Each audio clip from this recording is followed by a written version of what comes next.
আর ভাই চা হলো চাটা তুমি সুন্দর করে বানাই কত সুন্দর লাগে খাতে এটা কি চা এটা চা এটা কেটে হলো না।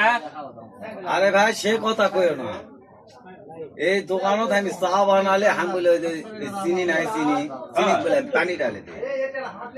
এত মনটা আমার খারাপ ভাই, এই থুবে না দোকানত না তু আমাকে অজবে একটা দুর্নাম দিয়ে কে আমাকে এই দোকানতে বেরকে দিল, আবার ভিড় বাজাই না ওইটা কত চা বানার পর তুই শত চিনি পানি ডালি। এটা তাহলে বিরাট মান সম্মানের ব্যাপার। মান সম্মান মানে অন্য দোকানও তো আমাকে আর লিবে না, এই যে কি বোধ আছে আমার চিনি পানি ঢালি বলে আবার হিসাব বলে ঠিক দেয়া পারি না। পান বলে 4টা বেজে 3টার টাকা এক দে, চা বলে 8টা বেজে 2টার টাকা দে, এই দুর্নাম দিবে কা ভাই? ওই ওরকে দোকানত গেছি ওটাও আমাকে নিল না, এরকে দোকানত গেছি সেটাও নিল না। এখন আমি কি করে খামো? কামটা করলো কি রে?